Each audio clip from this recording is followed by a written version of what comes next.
Assalamualaikum Mbak Muslimah. Bagaimana keadaannya? Pasti sehat kan? Pokoknya jangan sakit-sakit ya. Wassalam kepada keluarganya, para sahabatnya, dan para tabiin. Alhamdulillah teman-teman, pada malam hari ini kita bisa bertemu lagi di acara kesayangan kita di komunitas Bismillah. Dan alhamdulillahnya pada malam hari ini adalah kita bisa membuka kajian pranikah kembali. Dan di tengah-tengah kita juga sudah ada ustadz kita ya, pembina kita, dan langsung saja. Tapi alangkah baiknya sebelum kita mulai acara ini, kita buka dulu acara ini dengan melantunkan suratul Fatihah bersama-sama.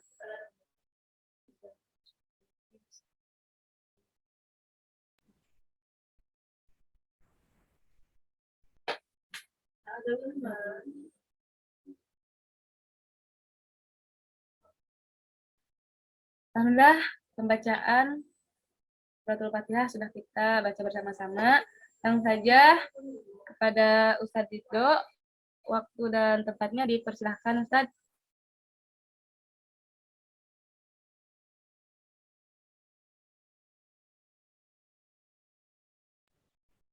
Baik, baik.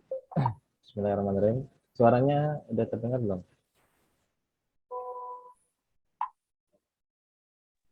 Alhamdulillah terdengar Ustaz. Terdengar ya? Alhamdulillah. Baik.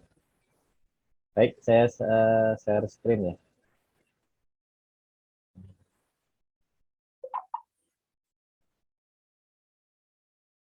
Bismillahirrahmanirrahim. Assalamualaikum warahmatullahi wabarakatuh. Waalaikumsalam warahmatullahi wabarakatuh. Alhamdulillah nahmaduhu wa nasta'inuhu wa nastaghfiruh wa na'udzu billahi min shururi anfusina wa sayyiati a'malina may yahdihillahu fala mudilla lahu wa may yudlil fala hadiya lahu. Asyhadu an la ilaha illallah. Allahumma shalli ala Muhammad.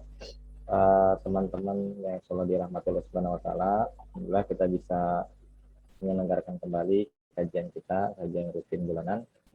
Kalau pada kesempatan hari ini kita akan coba bahas ya, dan kalau mungkin juga bisa didiskusikan tentang satu topik, yaitu menjaga hati untuk yang kunanti. Nah, ini untuk spesial buat teman-teman yang mempersiapkan diri gitu ya, untuk jenjang pernikahan. Tapi juga sebetulnya ini untuk yang sudah menikah juga masih tetap ya menjaga hati itu. Maksudnya nggak terkait dengan single atau sudah punya pasangan. Kalau untuk urusan menjaga hati tetap harus dilakukan. Jadi kita lihat seperti apa tentang posisi hati ini ya. Nanti studi kasusnya bisa sambil diskusi ya, untuk kasus-kasus atau contoh-contohnya. Kita lihat dulu di sini perintah untuk menjaga diri. Untuk menjaga diri dalam hal ini juga agar tetap suci. Nah, ini yang pertama, surat An-Nur ayat 30 ini perintahnya kepada laki-laki. Saya lupa nyekin teks Arabnya. Saya baca terjemahnya aja ya. Jadi yang pertama ini untuk laki-laki, di sini kan untuk muslimah ya. Jadi kita lihat juga pertama ini perintahnya untuk laki-laki. Bismillahirrahmanirrahim, katakanlah kepada laki-laki yang beriman, hendaklah mereka menahan pandangannya dan memelihara kemaluannya. Yang demikian itu lebih suci bagi mereka. Sesungguhnya Allah Maha mengetahui apa yang mereka perbuat. Nah, kemudian dilanjutkan di surat An-Nur ayat 31, katakanlah kepada wanita yang beriman, hendaklah mereka menahan pandangannya dan menjaga kemaluannya. Dan janganlah mereka menampakkan perhiasan kecuali yang biasa tampak daripadanya, dan hendaklah mereka menutup kain kerudung ke dadanya, dan janganlah menampakkan perhiasannya. Ini kalau masih ada terusannya ayatnya. Jadi konteks kita di sini membahas tentang perintah untuk menjaga diri. Ya, jadi laki-laki dapat perintah, perempuan juga dapat perintah. Cuma di sini ada tambahannya, perempuan atau wanita yang beriman gitu ya, para muslimah itu ada perintah tambahan. Nah, ada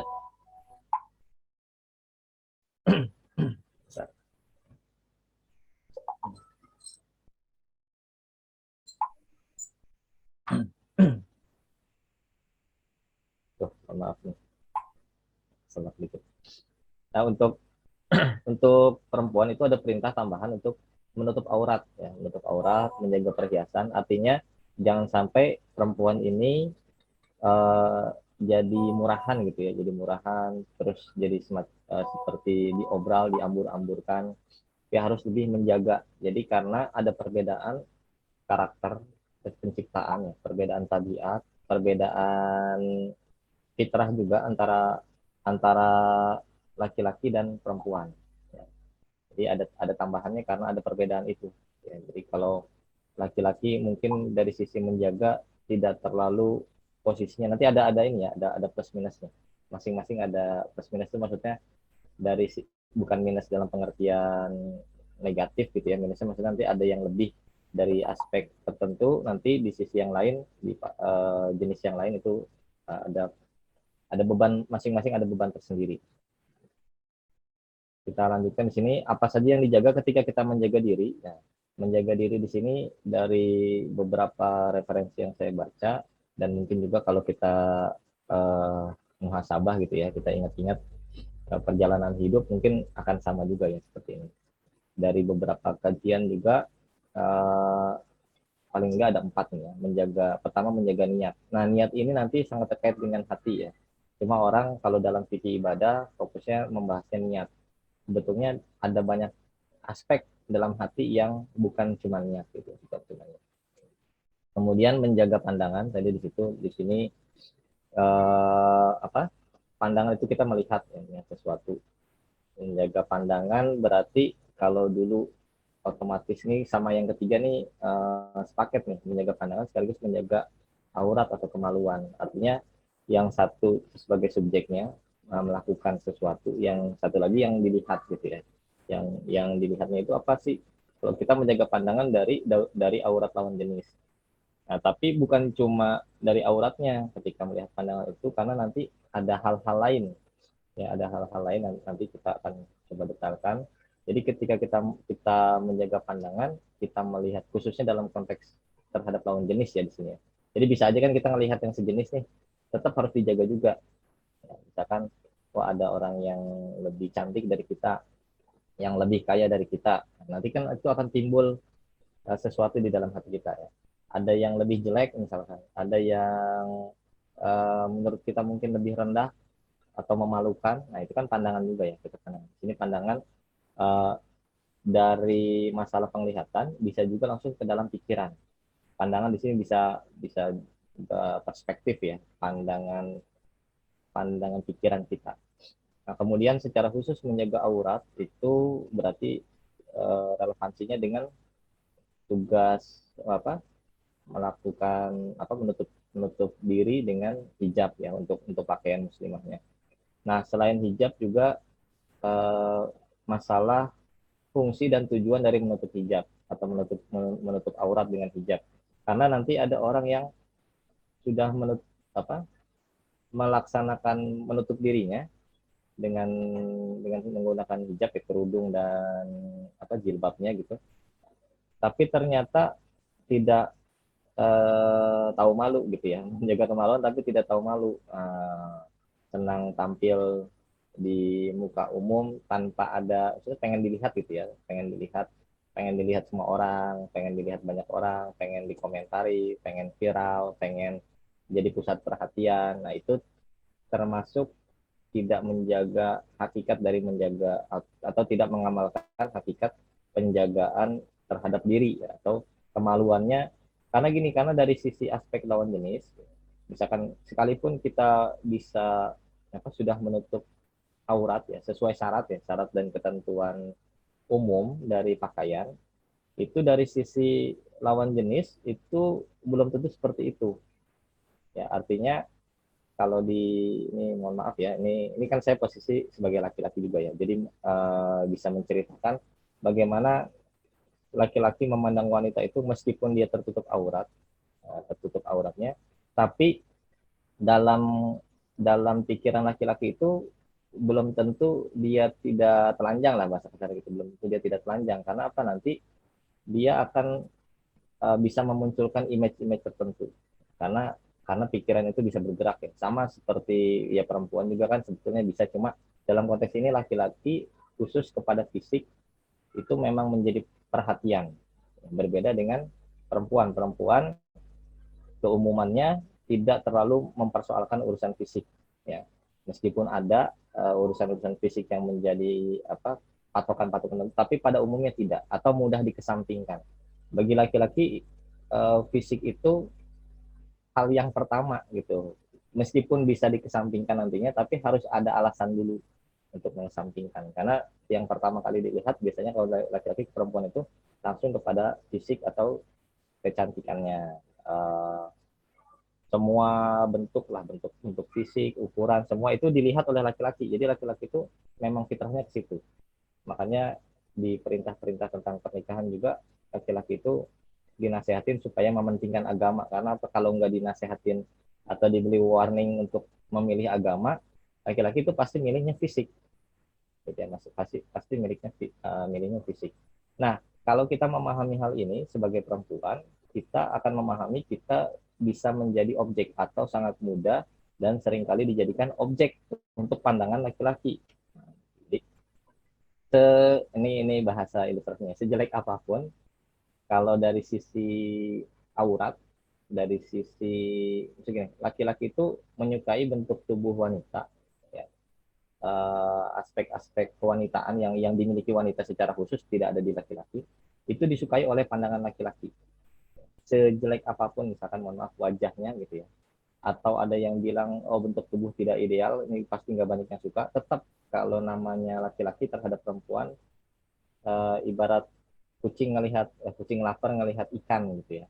Jadi bisa bisa timbul syahwat, bisa timbul birahi, itu bisa tetap. Ya, jadi tetap kita harus bisa menjaga diri.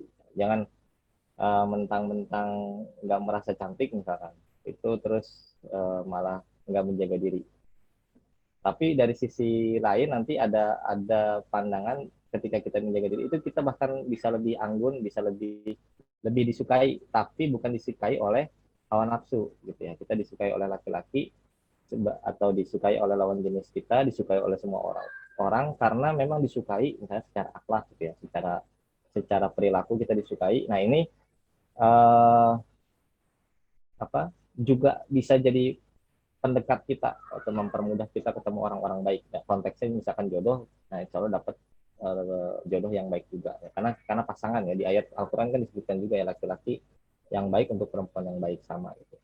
Kemudian yang berikutnya menjaga amalan. Dalam hal ini saya kasih keterangan hijrah dan istiqomah. Jadi amalan ini juga perlu dijaga kesinambungannya, dijaga ya kita pertahankan apa yang sudah baik gitu ya, yang sudah kita lakukan semenjak kita ngaji, semenjak kita hijrah, semenjak kita sudah balik, sudah ajaran-ajaran Islam, ketika kita amalkan itu harus kita jaga.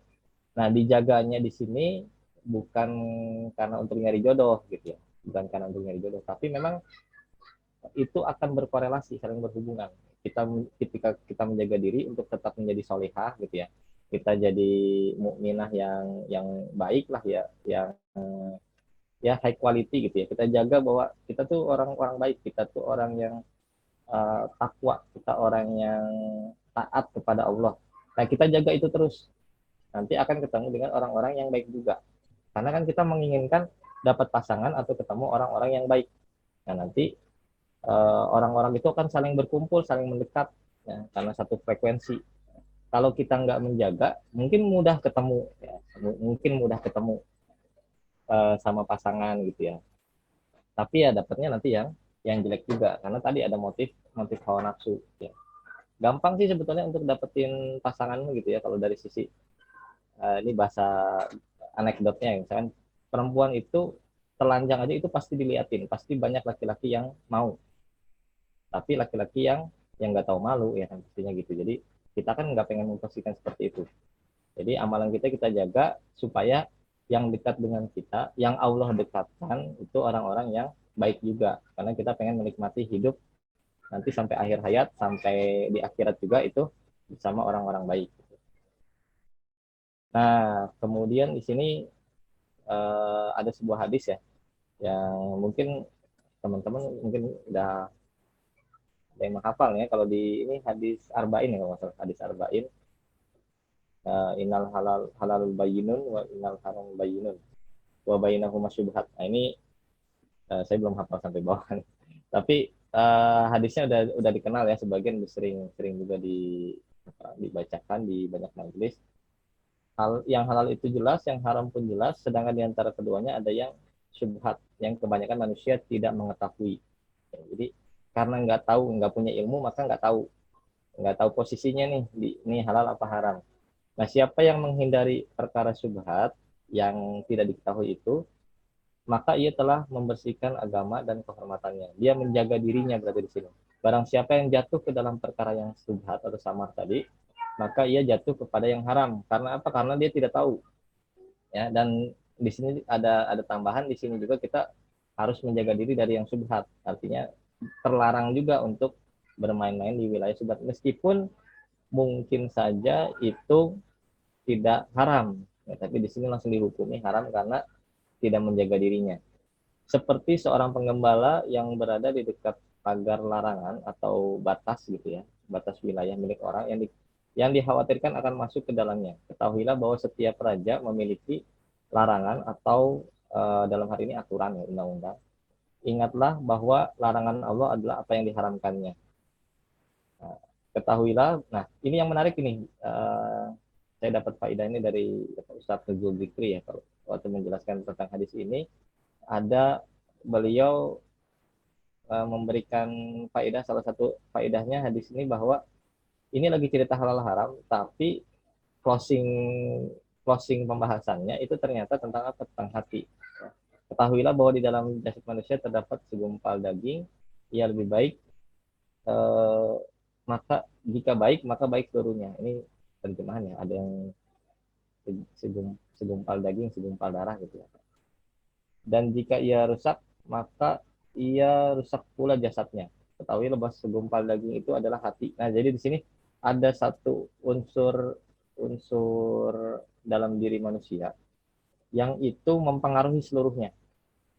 Nah, jadi baik buruknya itu dari hati. Jadi kita juga gini, kalau kita mau memperbaiki diri, pasti kita juga memperbaiki hati dulu. Yang paling penting itu, bukan memperbaiki penampilan dulu. Terkadang bahkan penampilan itu tidak perlu diperbaiki untuk menjaga hati ya, untuk menjaga hati, karena ada ini nih, kalau apa, ada tips-tips nih, kalau kata Buya Yahya nih misalnya, untuk di ceramah Buya Yahya itu ada salah satu tips ketika beliau ditanya bagaimana cara untuk membersihkan hati. Jadi kalau misalkan di dalam diri ada penyakit hati sombong, maka kita harus merendah.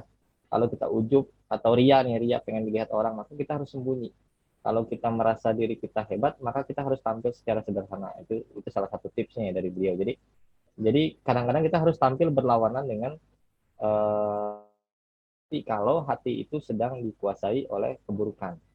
Ya, ini singkatnya begitulah. Jadi intinya kita harus fokus pada menjaga hati kita. Nah, ada apa aja sih di dalam hati dan apa yang nanti kita harus jaga. Nah, yang harus kita jaga, karena kita harus memahami dulu unsur-unsur yang ada di dalam hati. Jadi menjaga hati itu gimana sih bentuknya? Nah, kita lihat yang pertama di sini dalam konteks iman, hati itu adalah perkataan hati dan perbuatan hati. Perkataan hati contohnya adalah pemikiran, keyakinan. Keyakinan di sini mungkin konteksnya bisa pernyataan akidah ya, kalau kita sebut teologi, atau statement keyakinan itu kan di dalam hati ya, meskipun nanti dilisankan kayak kita bersyahadat kan, itu lisannya bersyahadat, tapi di dalam hatinya kan ada pernyataan di dalam hati. Nah, itu namanya perkataan hati atau suara hati gitu, ada istilah suara hati. Kemudian opini, gagasan, pendapat, bisikan, dan zikir. Zikir itu misalkan kalau kayak kita zikir gitu ya, subhanallah, alhamdulillah, la ilaha illallah, itu lisan. Tapi di dalam hatinya melakukan itu enggak. Ingat enggak bahwa Allah itu maha besar, Allah itu maha suci, Allah itu maha segalanya, Allah maha kuat dan segala macam. Itu contoh zikir di dalam hati itu dengan cara mengingat. Nah, tapi nanti ingatan juga bisa kepada ingatan yang buruk. Nah, bisa juga kepada ingat teman, ingat saudara, ingat orang tua. Bisa juga ingat apa nih? Mohon maaf nih buat teman-teman yang mungkin pernah punya pengalaman pacaran, mungkin ingat mantannya, atau ingat kita pernah ada di hal-hal yang di pergaulan sebelumnya kita ingat-ingat, terus kita merasa ada, nah nanti masuk ke wilayah yang berikutnya, perbuatan hati. Dari ingat ini nanti berkorelasi dengan perbuatan hati. Dari ingat kita jadi takut, dari ingat kita jadi bahagia, dari ingat kita bisa gelisah. Sama ya dengan pemikiran, dengan opini, pendapat juga kadang-kadang ketika berbeda atau mendapat respon nanti muncul hal ini. Nah, perbuatan hati takut, khawatir, gelisah, bahagia, tegar, sabar, dan syukur. Nah, ini apa yang ada di dalam hati kita. Nah, kalau kita tidak memperhatikan ini, tidak melakukan muhasabah, takutnya kita tuh benar nggak sih, dalam posisi apa sih, sesuai dengan syariat atau enggak. Takutnya kita ini apa, ada yang takut nggak dapat jodoh gitu ya, ada yang takut nanti masa depan nggak punya kerja. Kalau di laki-laki ini takut nggak berani ngelamar akhwat karena nggak punya kerjaan gitu ya, ada, atau sedang nganggur, takut nikah karena masih kuliah gitu. Khawatir nanti orang tua kenapa-napa, khawatir nanti kalau kita macam-macam lah ya, gelisah juga gitu ya, gelisah, bahagia. Nah, ini hal-hal yang ada di dalam hati. Jadi kita menjaga hati berarti menjaga semuanya ini, semua yang ada di sini kita jaga untuk tetap dengan apa, tetap dalam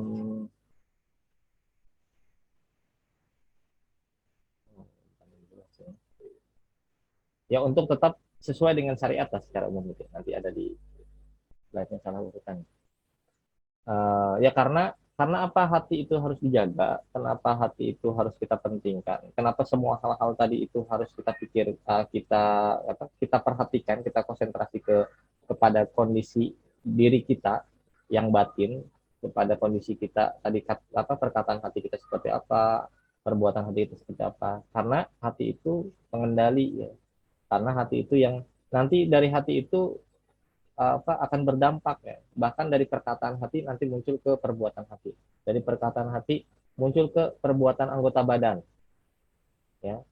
Dari perkataan hati ke perbuatan hati, ya misalkan dari pemikiran kita punya pemikiran tertentu, kemudian dari ingatan kita, kemudian muncul rasa takut, gelisah, apa tadi misalkan ya gitu yang misalkan takut, gelisah, kemudian muncul perbuatan badan, perbuatan badani atau yang fisik dari hal-hal seperti itu. Nah, makanya kita harus sangat berkonsentrasi pada urusan ini gitu ya. Jangan diabaikan, jangan terlalu mementingkan urusan-urusan yang sifatnya fisik, meskipun itu penting juga ya, tapi porsinya nggak boleh sampai melalaikan urusan hati, apalagi mengorbankan ya. Karena urusan fisik nggak apa-apa deh kita jadi sombong di dalam hati, yang penting nampak sebagai wanita baik-baik di depan orang misalnya. Nah, itu jangan sampai kayak gitu.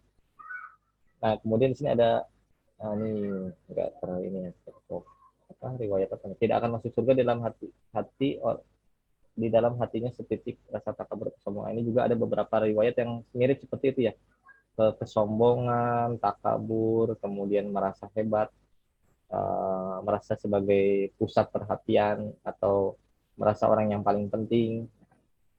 Jadi itu tidak boleh sampai ada di dalam diri kita.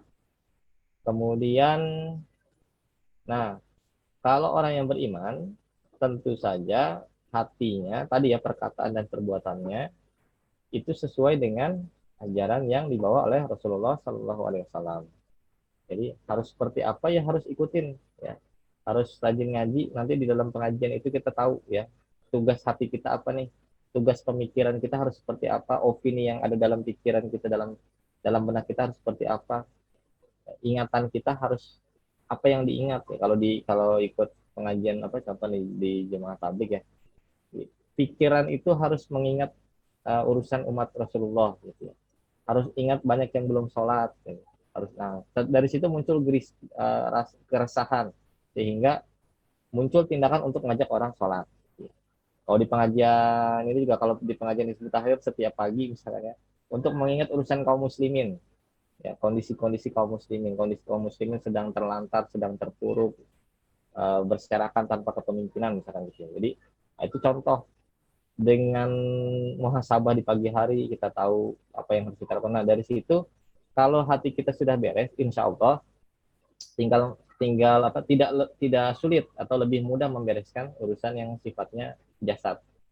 Ya, urusan yang sifatnya jasad. Maksudnya karena tuntutannya berbeda ya, tuntutannya berbeda.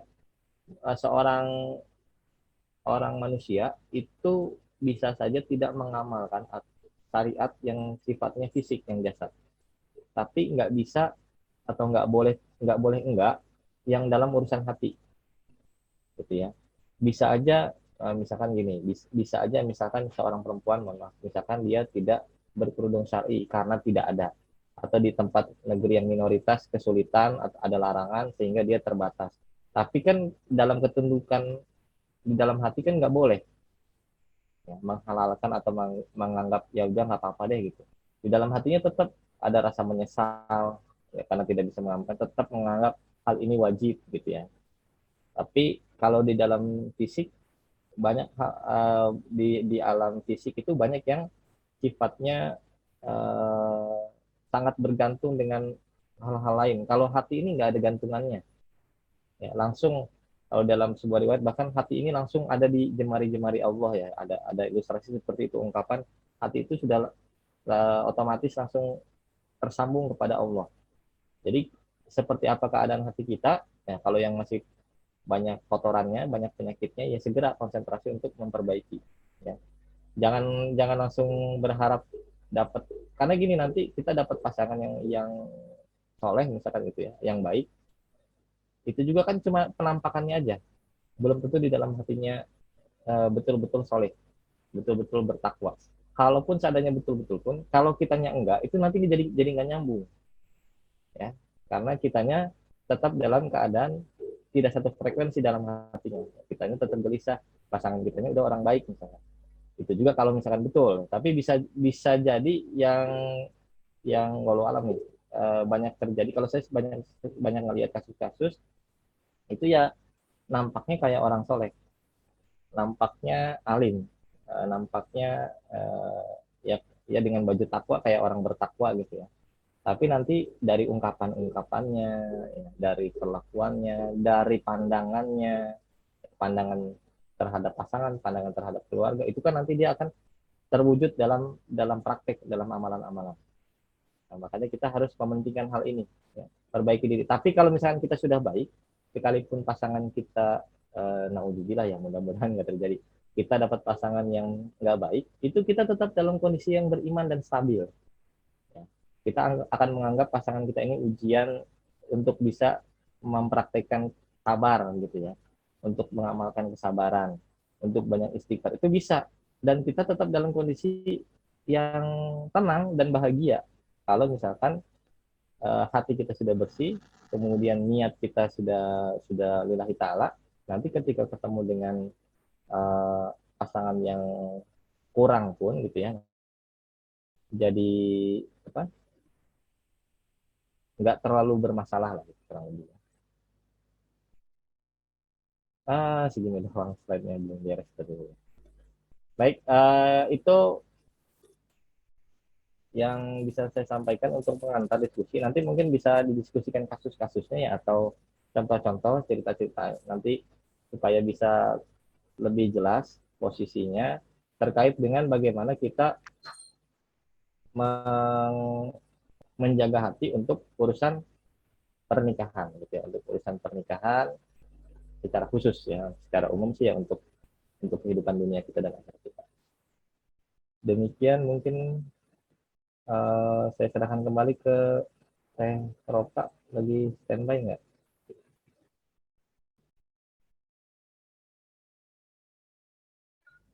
Oke. Alhamdulillah teman-teman materinya sudah disampaikan kepada kita semua.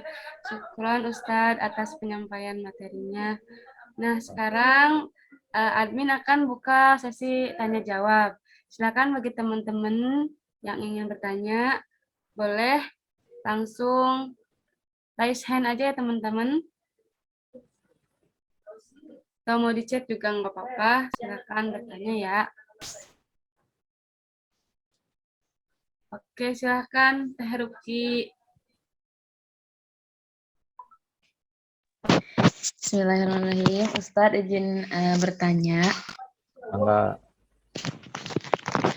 Terkait dengan kalimat tadi yang bahwasanya tentang wanita yang baik akan bertemu dengan yang baik juga gitu kan ya Pak Ustaz ya. Jadi kan kalau misalkan ada kasusnya seperti ini Ustadz, misalkan ya ada seorang perempuan gitu ya Ustadz, dia itu orangnya misalkan memang menjaga kesuciannya gitu ya Ustadz dari kecil misalkan menjaga kesuciannya. Tiba-tiba di pertengahan masa dewasa ia bertemu dengan seorang laki-laki yang memang istilahnya misalkan dia sudah pernah berzina kayak gitu. Nah, kalau misalkan dihadapkan dengan pilihan dia menjaga, misalkan dia tahu gitu ya seorang laki-laki tersebut kayak gitu seperti itu, terus dia menolak gitu dengan alasan bahwasanya saya juga misalkan menjaga kesucian saya gitu kan dari dulu yang memang menjaga kesucian saya gitu sampai mungkin kok saya dipertemukan dengan laki-laki yang memang istilahnya dalam bahasa ini kan sudah tidak suci gitu misalkan ya Ustaz kayak gitu. Nah itu kalau misalkan alasan tersebut kira-kira dia menolak laki-laki itu dengan alasan dia sudah pernah berzina, itu kira-kira masih termasuk dalam kategori tadi tidak Ustaz? Misalkan bahwasanya memang perempuan yang baik itu bersama laki-laki yang baik gitu. Misalkan tanda kutip laki-laki itu memang sudah misalkan sudah bertaubat gitu ya Ustaz. Tapi kalau misalkan sudah bertaubat misalkan tapi dia masih mengajak untuk berinteraksi dari lebih bukan dari masalah dari interaksi yang ranah kesehatan gitu kan, ke pendidikan, ke muamalah yang ada 4 kategori itu. Misalkan di luar dari itu sama saja kan misalkan dia sudah tidak maksudnya bertobat tapi bagaimana kayak gitu. Nah, itu bagaimana ya Ustadz kalau misalkan menanggapi hal tersebut? Baik, baik, terima kasih Teh Ruci untuk pertanyaannya. Ya, sangat menarik ya, dan memang kayaknya cukup banyak nih kejadian-kejadian seperti ini, karena di generasi sekarang itu yang sudah terkotori ya, atau kesuciannya sudah tidak terjaga tuh banyak ya, nggak laki-laki nggak perempuan, sama aja banyak kejadian. Dari zaman angkatan saya juga itu udah nggak bisa dihitung pakai jari ya, kalau jari cuma 10 nih, banyak teman-teman ini lebih dari itu yang melakukan praktek-praktek yang kotor gitu ya. Dan di perjalanannya ada yang taubat gitu, misalkan ada yang taubat kemudian akhirnya menikah, atau kasus-kasus yang serupa lah seperti itu. Nah, posisinya bagaimana kalau kita berhadapan atau ada sahabat kita berhadapan dengan kasus seperti ini, atau kita ditanyakan tentang hal ini? Yang pertama, untuk masalah penolakan si perempuan, misalkan perempuan menolak laki-laki dengan seperti itu, sebetulnya posisinya itu boleh ya. Boleh menolak karena eh, alasan dia itu pernah berbuat dia kurang menjaga diri. Nah, cuma ini alasan normatif ya. Artinya kita harus lebih ke prakteknya. Kita harus lebih lihat lagi ke dalam kenyataannya, dia betulan sudah berubah atau belum. Nah, artinya kalau ada orang berhijrah, itu kan konteksnya ya konteks hijrah, misalkan dia sudah berubah. Kalau sudah berubah dalam konteksnya ini taubat, itu kan sudah nggak minus, sudah bersih lagi ya. Kita kan setiap manusia kan berdosa, tapi kita bisa mensucikan diri kita, membersihkan diri kita. Setelah disucikan, kita kembali kepada kesucian, kembali ke nol. Ya, orang tadinya non Muslim, ya, masuk Islam. Tadinya berbuat syirik kan, syirik kan lebih besar daripada zina. Tadinya tidak mengakui Tuhan, terus jadi mengakui Tuhan.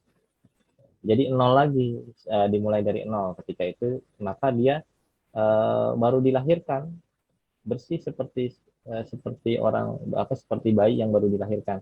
Dosanya dihitung dari semenjak dia sudah taubat.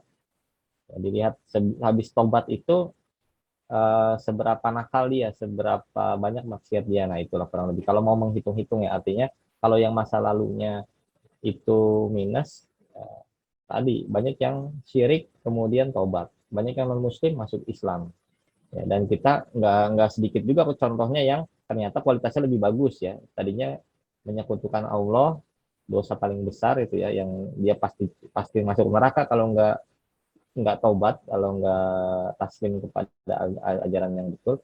Tapi ternyata setelah itu ya, anggaplah kita sebut mu'alaf mu'alaf gitu ya. Tapi banyak yang ternyata kualitasnya lebih tinggi, kualitasnya lebih tinggi.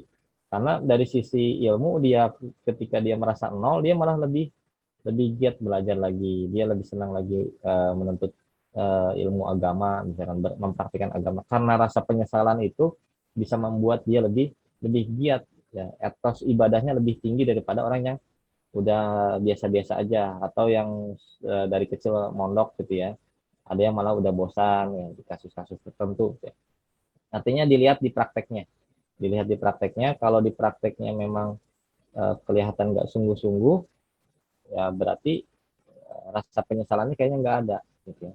Kalau diingatkan tentang apa, zina, tentang menjaga ini, kalau misalkan tidak nampak, kalau kalau bahasa ini, kalau sehari-hari kita bahasa sastranya apa, air air mukanya, wajahnya itu tidak jadi merah, tidak muncul rasa takut, tidak berkerut ya, ketika ditegur, ketika menghadapi kasus-kasus yang serupa atau melihat cerita kejadian seperti yang dia pernah alami, itu bisa jadi tanda bahwa dia belum betul-betul menyesali atau tidak menganggap masa lalunya itu adalah dosa, dan itu tidak jadi bahan bakar dia untuk menjadi lebih baik gitu, kalau seperti itu.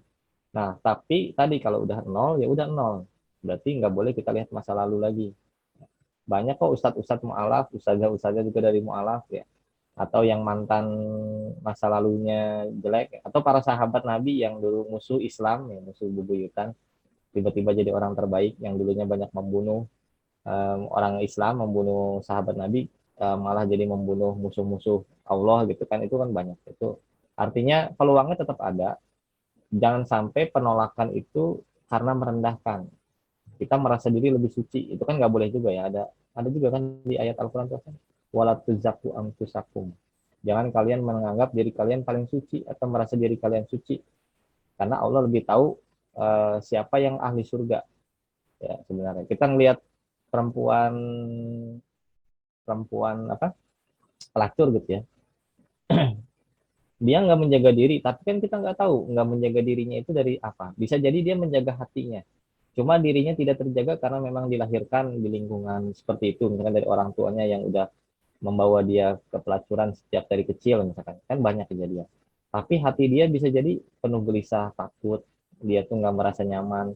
Nah, dari situ bahkan itu posisinya bisa lebih mulia ya, kalau dari sisi ini. Artinya kalau dia ada peluang untuk keluar, dia pasti akan keluar. Dia pasti bisa, bahkan bisa lebih baik dari kita. Banyak banyak kemungkinan-kemungkinan yang intinya jangan sampai kalau kita mau menolak itu alasannya, ya tadi ya, boleh menolaknya, tapi kalau alasannya nanti kita udah menjaga diri kok dia enggak, nah itu khawatir muncul kesombongan. Tapi kalau menolaknya karena oh dia masih pergaulannya masih kurang baik, nggak ada urusan sama masa lalunya, ya dia udah tobat tapi apa, pemikirannya masih agak liberal, dia teman-teman pergaulannya belum ini. Nah, saya mau kalau kalau misalkan dia pergaulannya di teman-teman yang pengajian aja misalkan, atau saya pengen dia tidak berhubungan dengan apa, teman-teman nongkrongnya dulu, baru saya mau membuka diri gitu. Nah, itu karena syarat faktual, karena memang kita lihat masih ada kekurangan yang kita mengharapkan partner yang bisa menjadi imam di rumah tangga, tapi syarat minimal yang di kitanya itu tidak ketemu. Tapi tidak membahas masa lalu, apalagi membanding-bandingkan, kita merasa lebih baik. Ya, jangan sampai. Tapi kalau misalkan kita lihat ada jiwa kepemimpinan, ada kemauan berubah tadi ya. Ada yang baru baru mau masuk Islam saat nikah, tapi ketika itu dia betul-betul belajar. Ya, dan kualitasnya bagus juga gitu ya. Jadi betul-betul lah. Karena memang dia insaf dan sadar dari sisi itu. Nah, itu jadi jangan sampai malah blunder ke diri kitanya, kita merasa sombong, merasa lebih baik. Ya. Pokoknya kita lihat aja kriteria kita nih, pentingnya juga nih membuat kriteria. Pokoknya misalkan saya sih bukan masalah masa lalu kamu, tapi saya tuh ingin dapat yang seperti ini gitu ya. Atau masa lalunya itu misalkan gini, sebenarnya nggak masalah pernah kejadian masa lalu, pernah berbuat ini, tapi masalahnya itu benar-benar diputus atau enggak. Kamu masih bergaul nggak? Kamu masih kontak nggak dengan teman-teman lama kamu atau sama teman-teman yang pernah berbuat tidak baik itu misalkan. Nah, itu yang dan kadang-kadang gini, hijrah itu kan kadang-kadang butuh deklarasi, seperti halnya syahadat harus diumumkan, saya sudah berubah, harus diwujudkan bahwa saya nggak mau berkumpul lagi dan hal-hal yang sejenisnya. Jadi yang penting dituntut bahwa dia sudah berubah. Nah itu ya, jadi dari penolakannya dasarnya boleh, tapi alasannya yang penting karena buat diri kita nih untuk menjaga hati gitu, jangan sampai malah kitanya sombong, nanti malah ketulah gitu ya. Pernah nolak orang baik-baik, pernah nolak meskipun mantan penjahat gitu ya. Mantan penjahat bisa jadi ustadz, mantan ustadz malah bisa jadi penjahat gitu ya. Jadi karena menolak orang yang baik, ya, yang justru memang pengen masuk, justru dia pengen dapat pasangan yang baik supaya bisa berubah, kan ada juga yang kayak gitu ya, pengen pengen berubah maka dia cari pasangan yang baik, karena kalau dia nggak berubah, misalkan dia tetap dideketin teman-teman lawan jenisnya, uh, yang ngerasa dia masih jomblo masih ini, tapi kalau udah dapat pasangan yang baik teman-temannya akan ngejauh kayak gitu. Ada juga alasan-alasan seperti itu. Jadi tinggal diperiksa aja ya di prakteknya di lapangannya seperti apa faktualnya.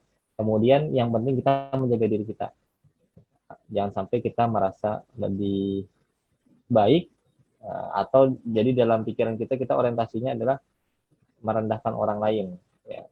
Lebih baik kita lebih lebih misalnya gini, kalau kalau alasannya misalnya gini, aduh saya ini masih sering apa, nggak bisa menjaga pergaulan, kalau dapat pasangan atau suami yang pergaulannya juga amburadul kan gawat, saya pengennya, nah, gitu kan. Jadi karena kita merasa lemah, kita butuh pembimbing pengayom yang lebih, nah itu kan jadi kita nggak merasa lebih baik ya. Jadi konsentrasinya adalah bagaimana mencari yang terbaik. Itu aja Teh Ruki ya, mudah-mudahan bisa memberikan gambaran, uh, jawaban ya kalau ditanya soal ini, dan bisa nyari posisi yang lebih baik. Sekali lagi jangan konsentrasi di masa lalunya, lebih baik periksa hijrahnya betul atau enggak, tobatnya betul atau enggak, kemudian ke dalam diri kita jangan sampai muncul penyakit hati atau kotoran di hati kita. Itu aja. Ah, iya, baik Ustaz. Syukron Ustaz. Alhamdulillah dapat pengalaman. Baik Ustaz. Kembali ke Teh Roka. Alhamdulillah, terima kasih Teh Ruki sudah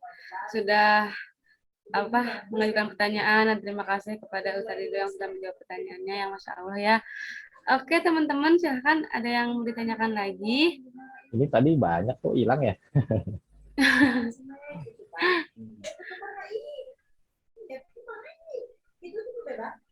Ada diskonek apa enggak? Terus ini kali bisa 3 orang lagi ya. Iya, tadi pesen banyak, lagi asik presentasi. Ada gangguan sinyal katanya.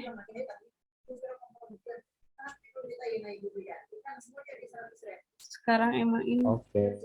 Tadi udah di. Baik, sambil menunggu pertanyaan mungkin gini ya, misalkan sekalipun kita sudah punya pasangan gitu ya, kemudian sudah menikah gitu, sudah menikah, ini tetap ya urusan hati ini tetap, karena kan ujiannya sama, kemungkinannya sama gitu ya, kemungkinannya sama. Apalagi gini, kalau kalau perempuan sudah menikah, kan di sisi syariat dia tidak boleh menikah lagi, maka nggak boleh ada hati lagi yang bisa diisi oleh lawan jenis lain atau laki-laki lain ya. Kalau laki-laki itu agak berbeda ya. Di sisi syariat diizinkan, artinya kalau tertarik lagi kemudian tinggal menjaga supaya prosesnya tetap syar'i. Kalau tertarik lagi misalkan. Kalau perempuan itu nggak ada jalan syar'inya ya, ketika sudah punya suami kemudian tertarik lagi, makanya itu harus betul-betul tuh hati itu jadi jaga dengan jaga pandangan gitu ya. Kadang-kadang kan memang masuknya lewat pandangan, ya, lewat penglihatan kita melihat ada yang lebih hebat, ada yang lebih baik, ada yang nanti setelah nikah kan gitu kan, lebih baik nih dari pasangan saya, dari suami saya, ini lebih alim, lebih ganteng, lebih kaya, lebih sopan, lebih. Nah itu kalau kita nggak bisa mengelolanya, itu tetap aja jadi masalah. Ya, jadi menjaga ini bukan cuma menantikan pengen dapat pasangan nih, tapi menantikan supaya dapat ridho Allah gitu ya. Kita jaga hati itu supaya menjaga uh, diri kita tetap baik, mendapatkan ridho Allah. Masalah pasangan mah nanti uh, insya Allah ada jalannya. Ya, insya Allah ada jalannya. Kalaupun nggak di dunia kan bisa di akhirat gitu ya. Jadi ada beberapa hal yang nikmat Allah itu ditunda di akhirat. Ini malah ada sahabat Nabi, saya pernah baca ceritanya, nggak pengen dapat nikmat di dunia, jangan dimajukan lebih baik, karena jangan sampai nanti ada jatah di akhirat yang dikurangi. Nah, ada sikap seperti itu sampai-sampai ya, untuk saking waroknya ya, nggak pengen dimajukan, nanti aja nggak apa-apa susah-susah di dunia, nggak apa-apa menjomblo gitu ibaratnya. Kalau kan beberapa ulama juga menjomblo karena asik menuntut ilmu, dan ada yang khawatir karena nanti harus sibuk nyari nafkah, nanti uh, jadi nggak bisa bermesra-mesraan, berzikir lama-lama, atau nggak bisa mundar-mandir menuntut ilmu, nggak bisa jihad bisa bilillah karena sibuk ngurus anak dan istri, karena sudah asiknya terhadap amalan yang sudah dia jaga, akhirnya nggak sempat atau nggak berani melangkah. Itu ada. Yang penting kan alasannya ya, bukan kenapa dia nggak mengamalkan, kenapa dia nggak mau nikah, alasannya yang penting. Ya, sama kita kita juga menikah, yang penting itu alasannya ya. Meskipun nikahnya penting, tapi alasannya jauh lebih penting. Nah, tadi misalkan contoh perempuan ya, eh, membuka diri kepada lawan jenis satu, hatinya dibuka misalkan buat seseorang, eh, ternyata orang itu bukan jodoh di dunia kita, nggak dapat. Nah itu kadang-kadang gini, nggak apa, eh, problemnya adalah bagaimana move on ya, karena ada beberapa kasus ya, saya juga pernah nyampaikan kalau nggak salah di komunitas ini, ada beberapa kasus yang sudah jatuh cinta kepada seorang laki-laki gitu ya, atau perlu laki-laki ke perempuan, setelah itu ternyata ditinggal menikah, atau terpisah oleh ruang dan waktu sehingga tidak dapat kabar. Nah dia mau menjaga hati itu alasannya apa ya, yang penting kan alasannya ya. Tadi misalkan, saya kalau sama orang lain saya nggak tahu. Nah kalau misalkan cuma disandarkan kepada satu orang, itu malah nggak boleh, karena itu bisa jadi apa itu namanya, kalau bahasa kita sih suka diistilahkan menyembah juga ya, menyembah, andat ya, andat, mengalihkan dari amalan. Harusnya nikah itu kan amalan ibadah, cuma gara-gara eh, laki-laki pujaan kita itu belum mau menerima, atau kita masih menunggu entah kejelasannya ada atau enggak. Beda dengan menunggu proses ya, menunggu proses misalkan, oh iya nanti dia mau lulus, habis lulus kita udah punya kesepakatan uh, lanjut ke nikah, yang penting sekarang terjaga, nggak usah berhubungan macam-macam misalkan. Itu seperti itu masih memungkinkan untuk bersabar, tapi kalau nggak ada kabar ya jangan sampai nungguin seseorang yang nggak ada kesepakatannya, dan belum tentu dia mau lanjut dengan kita atau memproses kita. Lebih baik yang ada yang diterima. Atau karena menjaga hati, ada juga orang yang ya udah lebih baik disandarkan kepada ini, kalau kalau bahasa sastranya, lebih baik langsung berlabuh saja gitu ya. Kalau kalau misalkan perahu kita nggak jelas nanti mau mengarungi samudera kemana, lebih baik langsung berlabuh saja.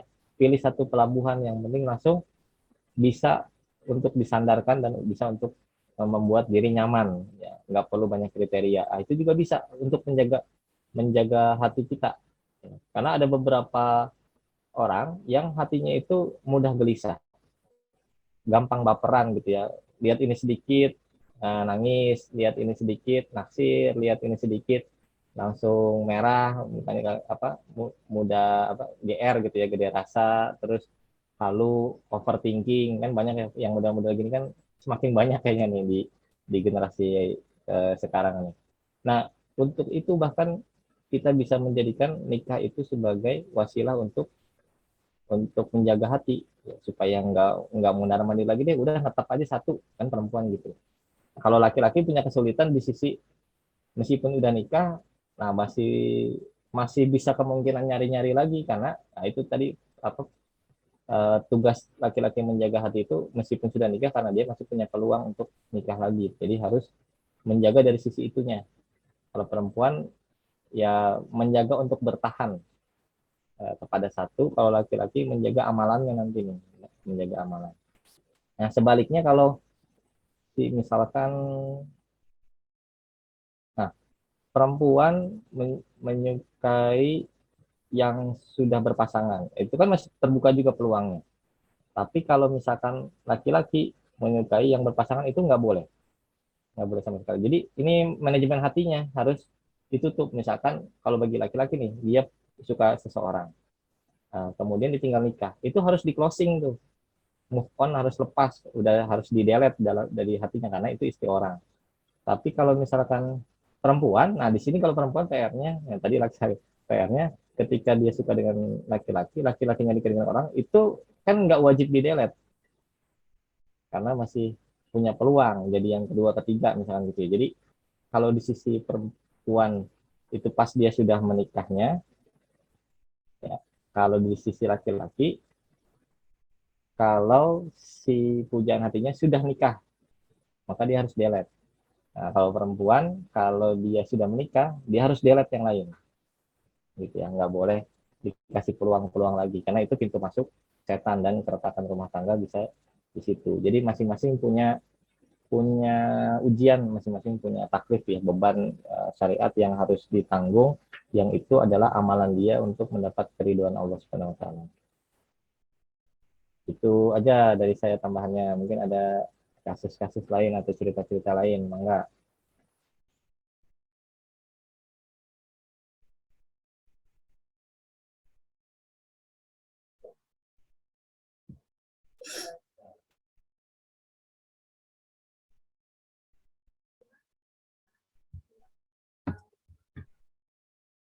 Ke teman-teman mungkin ada lagi yang bertanyakan.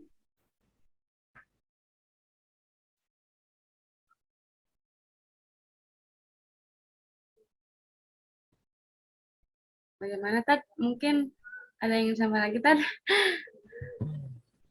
Aduh, kalau saya karena lagi kurang fit, jadi nggak bisa banyak cerita ini. Suara juga udah habis soalnya. Tapi kalau masih ada pertanyaan, mah nggak boleh. Akan teman-teman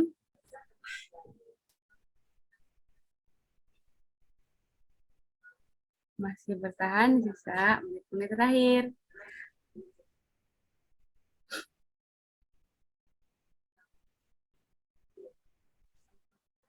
Kalau dari, nah mungkin ini saya ini juga nih, mungkin sekalian diskusi lah ya. Kalau dari sisi akhwat menjaga, ini kan saya kan berdasarkan bacaan dan apa yang saya alami ya. Jadi artinya gini, dari sisi akhwat saya nggak tahu rumitnya, seberapa rumitnya ketika sudah jatuh cinta gitu. Misalkan seberapa rumitnya ketika ada satunya, satu jatuh cinta, satu lagi dicintai seseorang, ya, dicintai seseorang. uh, Kemungkinan besar kalau dari pembacaan saya, kemungkinan besar kan dampaknya berbeda. Ya, ketika jatuh cinta tadi dia mengharapkan, tapi ketika dicintai itu ada satu sisi juga yang saya lihat ya dari beberapa pengalaman dan kasus-kasus, setelah merasa dicintai, meskipun bukan dia yang mencintai, merasa dicintai, itu ada kenyamanan. Nah, kadang-kadang dari pergaulan sekarang yang begitu bebas, apalagi di sekarang juga apa, tantangan menjaga hati ini juga kan ada dari sosmed juga ya. Dari sosmed tuh jaga pandangan tuh lebih susah ya, karena di depan muka kita itu tampil macam-macam, di depan kita lagi lihat HP terus muncul macam-macam. Nah itu mungkin mungkin ini nih, Oroka punya tips-tips nih. Untuk teman-teman yang lain dari sisi perempuan, gimana caranya. Tadi kalau laki-laki sih biasanya ini ya, banyak main aja, jadi move on itu misalkan ngelupain, buat cara untuk melupakan, karena misal cara untuk melupakan ini bukan temanya, tapi karena temanya harus menjaga hati, misalkan ditinggal nikah, itu cara untuk melupakannya salah satunya misalkan belajar tuh ya. Ada yang kuliah terus atau pikiran terus, ternyata pas dikorek-korek, oh karena habis patah hati, karena nggak mau mikirin perempuan dulu, karena nggak mau apa, nggak mau men-challenge diri untuk nikah dulu karena masih galau, jadi terus aja ke situ. Nah kalau dari sisi perempuan, teknik-teknik yang spesialnya ada nggak nih?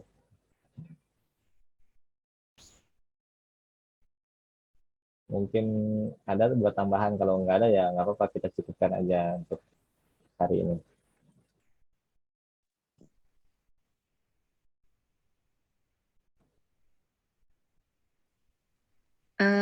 Ricky mungkin ya Ustaz ya.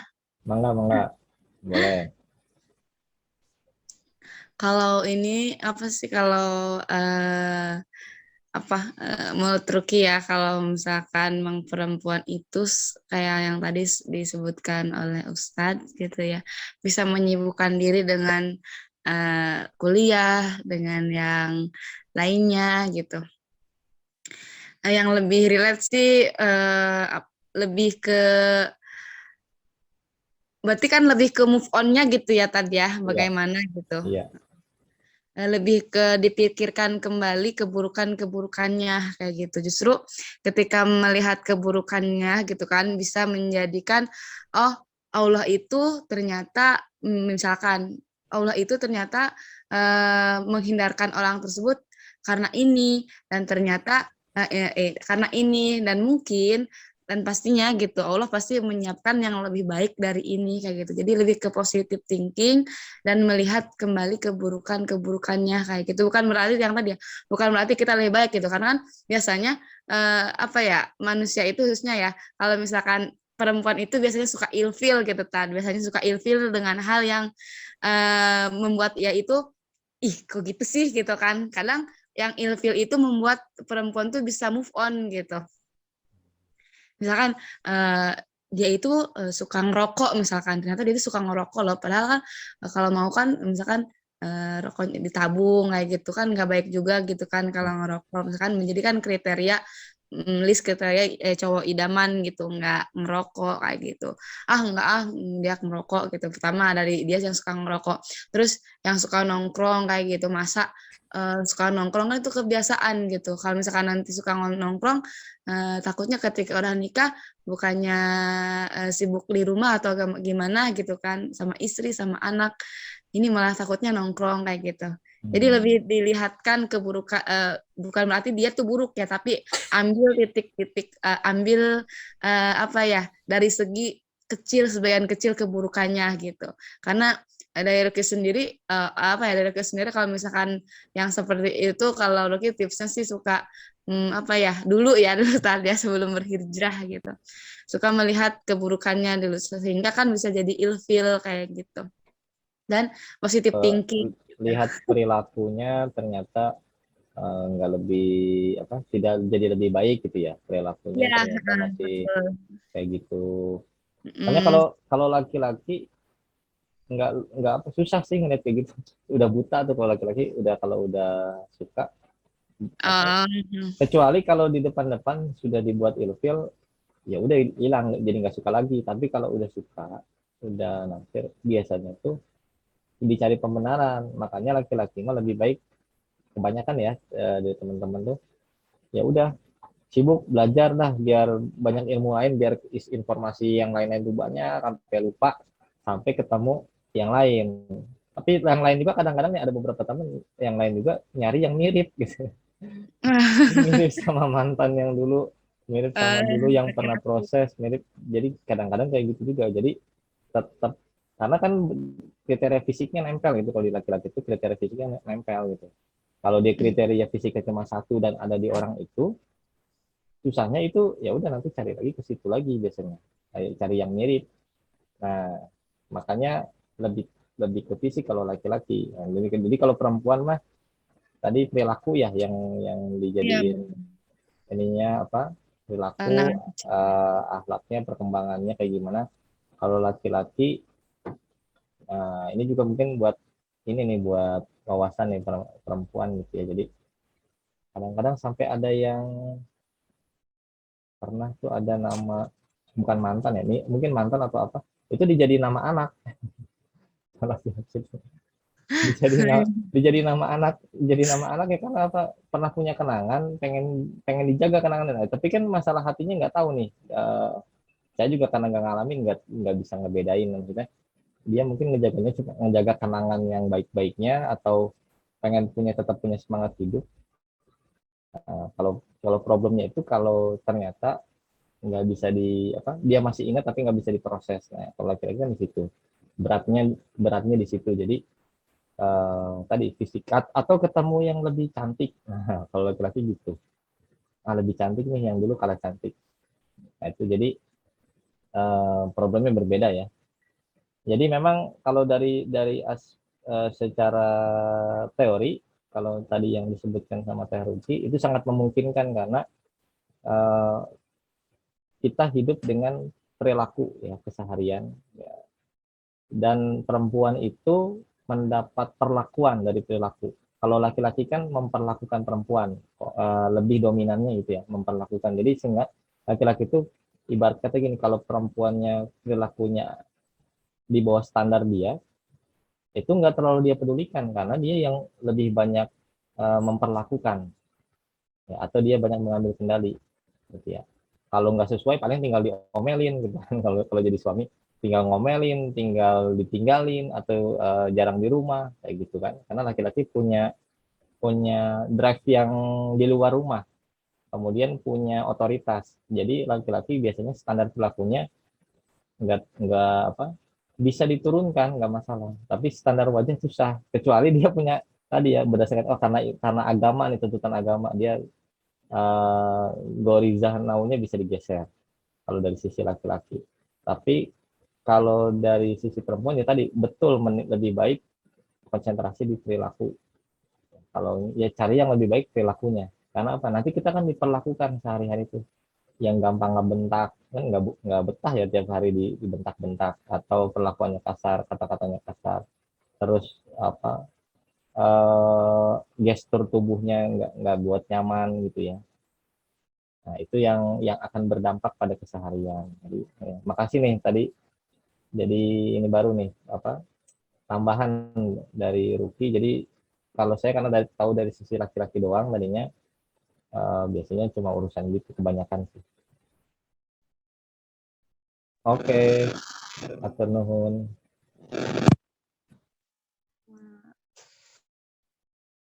Alhamdulillah kita sudah saling sharing nih, benar-benar sharing nih mengenai tentang tema menjaga hati untukmu yangku nanti. Nah, pertanyaannya, apakah ada yang sudah dijaga nih hatinya untuk seorang teman-teman? Mungkin yang masih di sana atau masih rahasia, tentu kita harus mempersiapkan sebaik mungkin untuk nanti, insya Allah yang akan datang meminang kita, yang mengambil kita dari orang tua. Baik. Amin. Kata mungkin masih ada lagi yang ingin disampaikan?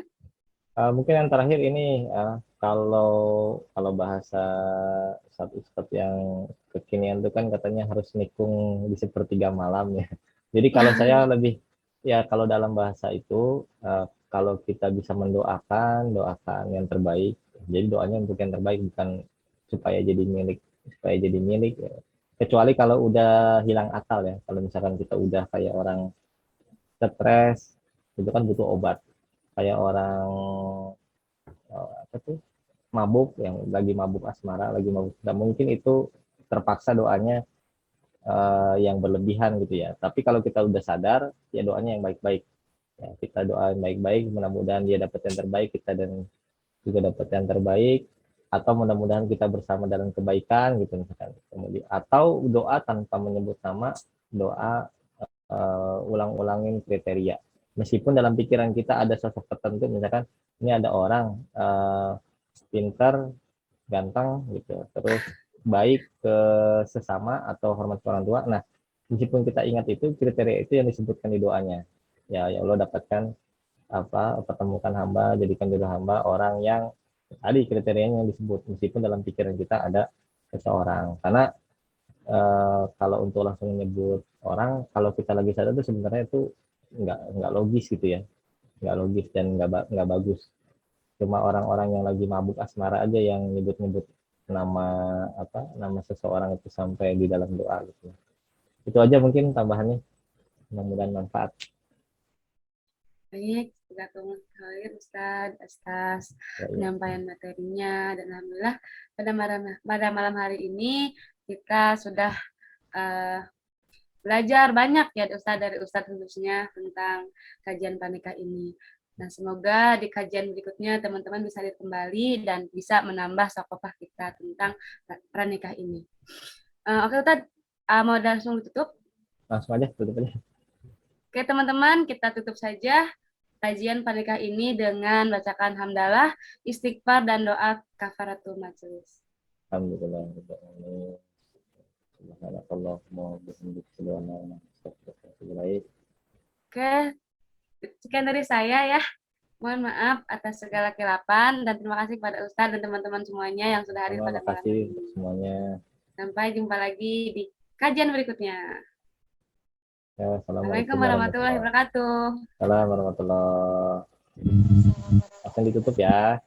Ya, Tad. Frontal.